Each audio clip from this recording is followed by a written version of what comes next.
Tahun baru Imlek pun sebentar lagi akan tiba. Yutu bersiap untuk pulang kampung ke rumah orang tuanya. Pada saat sampai, Yutu menanyakan komputer lama ke orang tuanya. Dan akhirnya ia menemukan komputer lamanya. Setelah itu, ia mulai mencari tahu akun aplikasinya yang berteman dengan Jingjing. Dan ia baru menyadari tentang kenapa Jingjing ingin masuk ke universitas yang sama dengannya. Ternyata selama ini Jingjing terus mencoba mencari perhatiannya, tetapi Yutu tidak pernah peduli akan hal itu. Akhirnya Yutu diajak pergi berdua dengan ibunya. Ibunya berbicara tentang kenapa dulu ia memaksanya untuk masuk ke jurusan keuangan. Karena ibunya tahu jika anaknya sangat pintar dan ia harus memasuki jurusan yang paling populer. Tapi setelah ibunya tahu ia menjalani dua jurusan secara diam-diam, ibunya pun sangat menyesal. Ia takut Yutu tidak berhasil. Tetapi akhirnya ia dapat membuktikannya.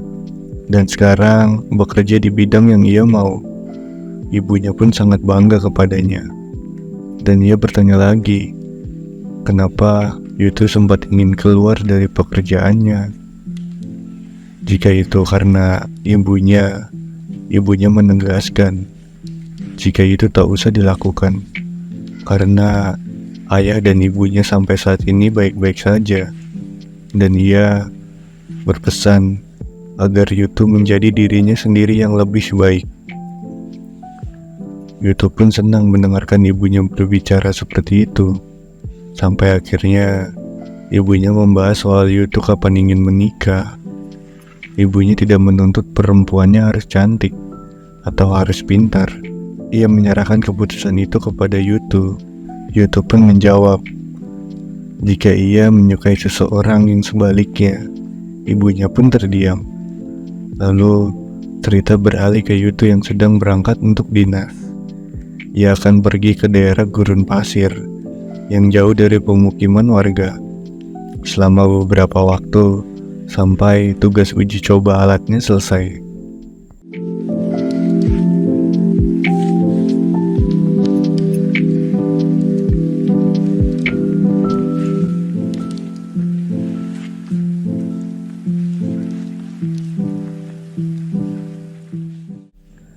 Saat sampai, Yutu dan anggota tim lainnya mulai melakukan beberapa ujian pada alat yang mereka buat. Ia menguji coba dengan cara melewati beberapa rintangan yang sudah dibuat untuk alat tersebut. Ketika malam hari, ia mulai memikirkan Jingjing lagi. Keesokan harinya, ia mulai melakukan beberapa ujian dan revisi lagi untuk alatnya sampai akhirnya mereka berhasil lulus dalam ujian. Mereka merayakannya di malam hari bersama anggota lainnya. Tetapi Yutu melakukan hal lain. Ia menulis beberapa surat untuk Jingjing. Ia menjawab pertanyaan yang dulu Jingjing berikan kepadanya melalui surat. Ia menulis beberapa surat hari demi hari sampai ia melakukan perjalanan pulang. Pada saat ia sedang rapat, ia mengusulkan nama yang sebelumnya diusulkan oleh Guanzai untuk alat yang mereka desain dengan nama Dewa Pencarian. Anggota lain pun setuju dengan nama itu. Saat di rumah, Yutu mulai menulis surat lagi untuk Jingjing dan terus mengirimnya surat.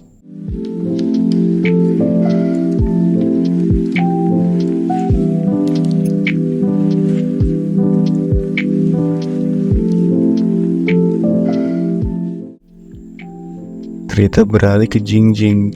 Pada saat ia menghadiri acara penting, ia tak sengaja bertemu dengan mantannya. Mantannya mengajak Jingjing berbicara, dan ia mengatakan jika ia ingin kembali bersama Jingjing. Jingjing pun menjawab jika ia tidak bisa menerimanya kembali, karena mantannya selalu memandang buruk orang yang jauh lebih rendah daripadanya. Akhirnya Jingjing pergi meninggalkannya. Pada saat ia pulang bersama asistennya melihat beberapa surat yang ada di kotak pos milik Jingjing. Dan asistennya memberitahu jika ada beberapa surat dari Yutu. Dan akhirnya pada saat sudah sendirian, Jingjing mulai membaca surat yang diberikan oleh Yutu. Ia melihat beberapa pertanyaan yang dulu ia tanyakan ke Yutu, dan di surat itu dijawab oleh Yutu. Tetapi ia tidak merasa senang. Akhirnya ia mengirim pesan ke Yutu. Jingjing bertanya kenapa ia menjawab semua pertanyaannya. Jingjing menegaskan jika jawaban ini sudah tidak ada artinya lagi. Yutu pun yang melihat pesan dari Jingjing terdiam. Keesokan harinya, setelah Jingjing menghadiri acara, ia berencana untuk pulang kampung ke rumah orang tuanya. Pada saat ia menuju mobil, tiba-tiba Yutu sedang menunggunya untuk menemaninya pulang bersama. Jingjing pun bertanya apakah ia mempunyai SIM. Yutu pun menunjukkannya. Akhirnya mereka pulang bersama. Jingjing menyuruh asisten dan supirnya untuk pulang merayakan tahun baru Imlek bersama keluarganya. Pada saat perjalanan pulang, Jingjing bertanya kenapa ia tidak pulang untuk merayakan tahun baru bersama keluarganya. Yutu pun menjawab jika ia sudah pulang, ia kembali ke sini karena ia baru selesai melakukan dinas. Dan Yutu juga mengatakan jika ia khawatir kepadanya. Jingjing yang mendengarnya pun bilang jika ia mengantuk dan ingin tidur sebentar. Setelah beberapa jam perjalanan, Yutu bilang jika ia ingin mengisi bensin. Jingjing pun setuju karena ia ingin ke toilet. Pada saat selesai, Yutu menunggunya di depan pintu toilet. Dan ketika mereka ingin berangkat lagi, Yutu bertanya apakah benar-benar sudah tidak ada artinya lagi.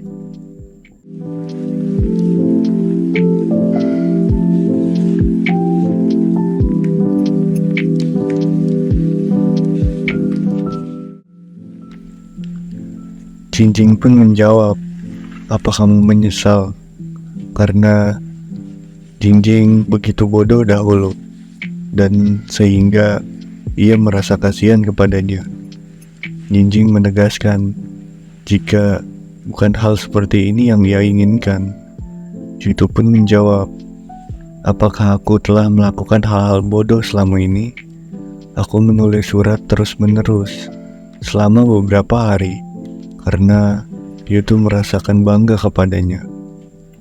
Yutu memikirkan jika Jingjing membacanya, ia akan merasa senang. Yutu bertanya, apakah IQ-ku turun drastis karena melakukan ini? Aku tidak tahu apa yang harus kulakukan. Bukan berarti aku menyesal setelah melihat histori obrolan mereka yang dulu. Tetapi Yutu sudah menyesalinya sejak awal. Yutu berkata lagi, ia mulai menyalahkan Jingjing.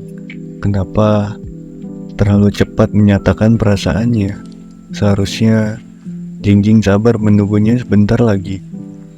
Pasti Yutu akan menyerah juga pada perasaannya. Namun Jingjing bilang, kemarin Yutu berkata jika mereka tidak cocok. Lalu Yutu menjelaskan jika ia terlalu banyak pikiran. Ia berpikir apakah ia sanggup untuk menafkahinya, apakah ia mempunyai banyak waktu untuknya, apakah ia bisa menjaganya dengan baik. Jingjing menjawab, ia juga bukan orang yang punya banyak waktu luang, dan orang yang saling menyukai tidak akan berpikir jauh seperti itu. Lalu Yutu meminta maaf kepadanya. Tetapi Jingjing menegaskan jika ia belum menerimanya karena ia merasakan Yutu belum bersungguh-sungguh. Yutu pun mengerti dan ia meminta Jingjing untuk duduk di depan bersamanya. Jingjing pun setuju. Keesokan harinya, Yutu mengajak Jingjing untuk jalan-jalan berdua di desa. Tetapi Jingjing menolaknya karena ia sedang berada di rumah nenek dan kakeknya.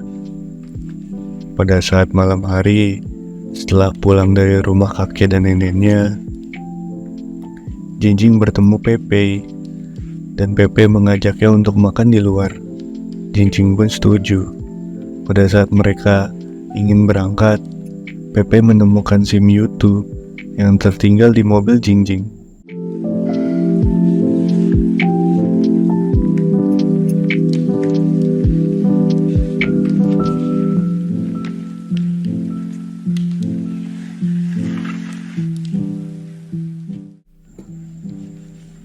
Lalu Pepe bertanya kepada Jingjing pada saat di tempat makan, kenapa ia bisa bersama Yutu. Jingjing pun enggan menjelaskannya dengan detail. Sampai akhirnya Pepe meminjam HP Jingjing untuk merasakan bermain di akun gamenya. Jingjing akhirnya memberikannya. Tetapi pada saat ia melihat akun milik Jingjing, ia tak menyangka ternyata Jingjing memiliki histori 2 pentakill dalam permainannya. Jingjing yang tak pernah merasakan ia mendapatkan pentakill pun mengingatnya jika ia pernah meminta hadiah ke Yutu di hari ulang tahunnya untuk mendapatkan 2 pentakill. Dan ia baru menyadari pada saat acara game ia menitipkan handphonenya ke Yutu. Dan ternyata ia memberikan 2 pentakill itu kepadanya. Setelah itu, Jingjing bertanya ke Pepe, apakah teman SMA angkatannya sedang berkumpul bersama. Pepe pun mengiyakannya, dan Jingjing meminta Pepe untuk bergabung bersama mereka. Akhirnya mereka berdua pun berangkat. Yutu yang sedang berada di rumahnya pun mendapatkan telepon dari teman SMA-nya.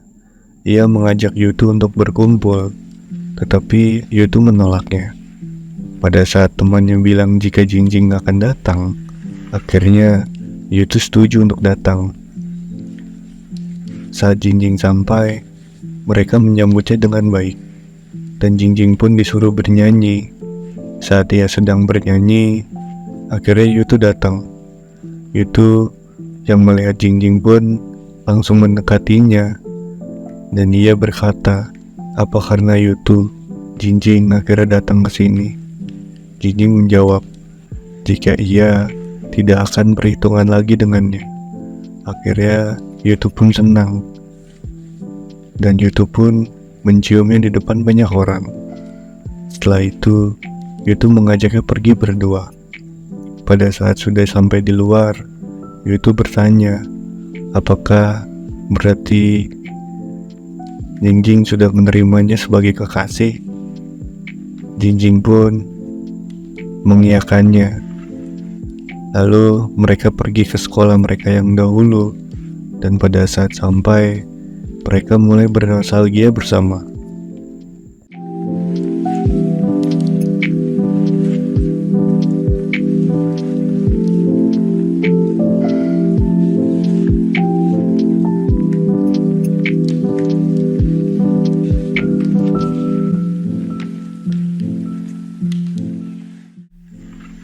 Pada saat bernostalgia, Jingjing berkata, sebenarnya ia mempunyai impian. Jika suatu saat nanti Yutu berhasil menerbangkan alatnya ke luar angkasa, ia senang jika menemani Yutu sebagai pasangan, bukan sebagai teman sekolahnya.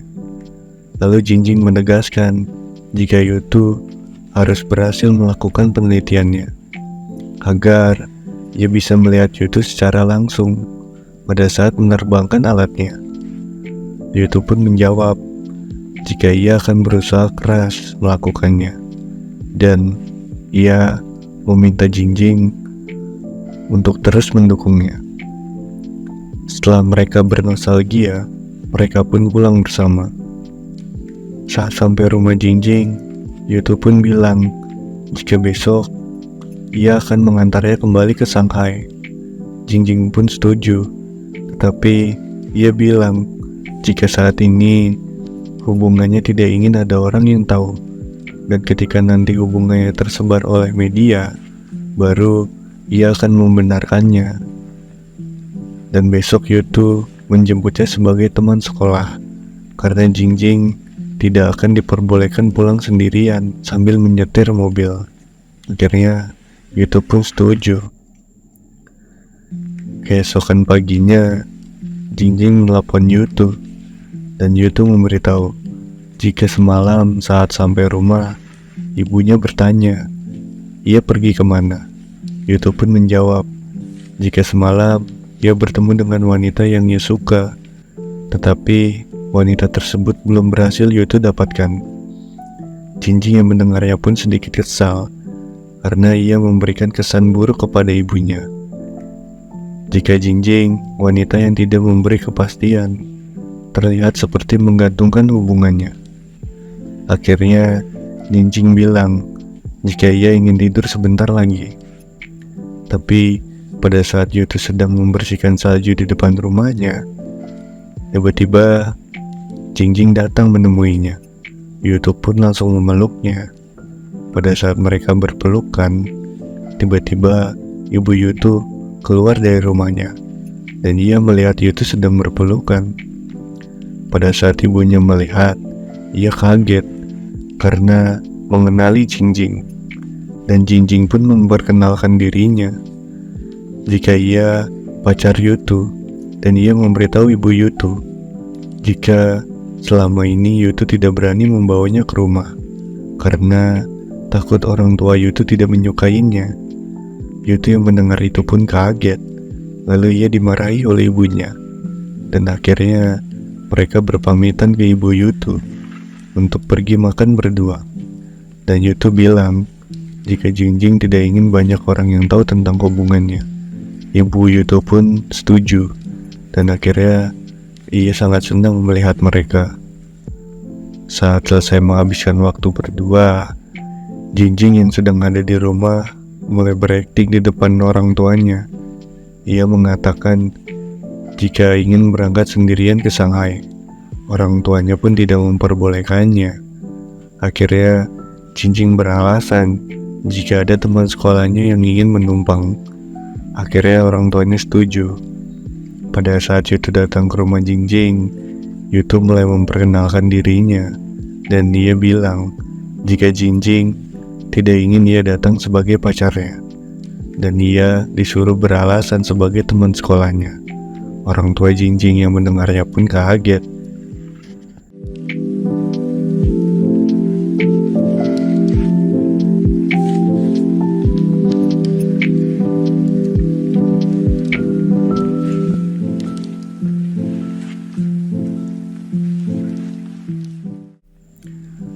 Lalu pada saat mereka dalam perjalanan, orang tua Jingjing menelepon dan bertanya untuk memastikannya. Jingjing pun jujur jika itu memang pacarnya, dan ia menegaskan jika ia baru pacaran kemarin. Tapi orang tuanya memarahi Jingjing karena ia tidak berkata jujur dan tega menyuruh pacarnya berbohong. Yutu pun mulai senang karena mereka berdua sama-sama berhasil menjatuhkan satu sama lain. Saat dalam perjalanan, tiba-tiba Yao mengirim pesan voice note ke Yutu. Jingjing pun membantu Yutu melihat pesannya. Pada saat didengar, Yao bilang jika ia sebentar lagi mempunyai pacar, karena ia mengikuti kencan buta yang diatur oleh ibunya. Jingjing yang mendengarnya pun membantu Yutu membalasnya. Jingjing bilang jika Yutu sudah mempunyai pacar terlebih dahulu dibanding Yao. Yao pun langsung video call. Pada saat video call, ia tidak menyangka jika itu benar-benar show Jingjing. Dan akhirnya Yao mulai mengatakan jika dulu pada saat Yutu ke rumah Jingjing pertama kali untuk membenarkan alat pembersih udaranya, Yao bertanya kepada Yutu bagaimana paras wanita itu. Yutu pun menjawab jika ia bisa dilihat sepanjang jalan. Yutu yang mendengarnya pun langsung memberikan jawaban jika memang foto Jingjing banyak di sepanjang jalan. Yao pun mulai meledeki Yutu lagi, sampai akhirnya Yutu memberi ancaman untuk menghilangkan sinyal ponsel Yao. Dan Yao akhirnya meminta kontak Jingjing untuk memberikan banyak rahasia lagi tentang Yutu. Jingjing pun setuju. Dan akhirnya mereka lanjut bermain game bersama. Pada saat di rumah, Yutu bilang jika ia akan menginap di sini karena besok ia masih cuti dan ingin menemani Jingjing pergi ke bandara. Jingjing pun setuju.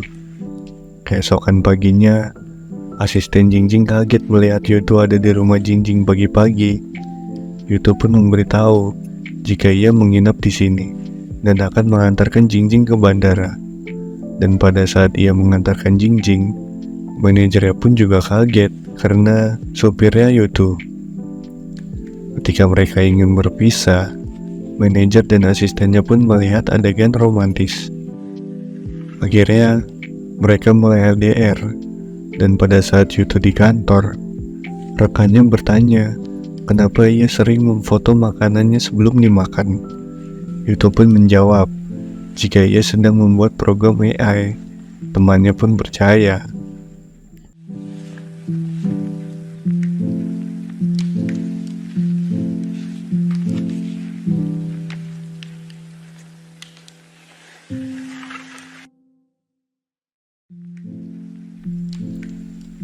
Setelah beberapa hari mereka LDR, akhirnya Jingjing memberi kabar jika ia akan pulang.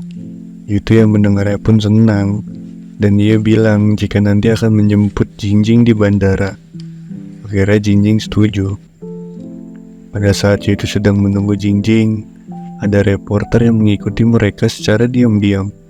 Saat perjalanan pulang, jalanan sangat macet, dan Yutu mengatakan jika ia sebaiknya pergi ke rumahnya dahulu sampai menunggu jalanan sepi. Akhirnya Jingjing setuju. Reporter itu terus mengikuti mereka dan mengambil beberapa momen Jingjing bersama Yutu. Pada saat di rumah Yutu sampai malam hari, teman Jingjing menelepon dan mengajak Jingjing untuk bermain game bersama. Dan dia mengatakan jika ia akan membayarnya dan harus memenangkan 4-5 game. Jingjing pun setuju. Ia membiarkan Yutu yang bermain, dan Jingjing bilang jika Yutu harus menggunakan hero baru. Yutu pun menjawab jika ia menggunakan hero baru, ia hanya butuh waktu bermain selama 1 jam untuk memenangkan 4-5 game. Akhirnya mereka bermain bersama. Saat beberapa game bermain, Yutu sengaja kalah beberapa game, dan waktu pun menunjukkan sudah tengah malam. Akhirnya Yutu bilang jika sebaiknya Jingjing menginap di sini karena besok Jingjing akan ada syuting lagi. Dan jika Jingjing pulang, ia akan beristirahat dengan waktu yang sebentar. Jingjing pun setuju, tetapi ia menyadari jika sebelumnya Yutu sengaja kalah saat bermain agar waktunya lama, dan Jingjing mengatakan jika ia ingin pulang saja. Yutu pun menjawab, dan ia meminta maaf. Ia sengaja melakukannya karena besok ia cuti kerja dan ingin menemani Jingjing ke lokasi syuting. Akhirnya Jingjing setuju.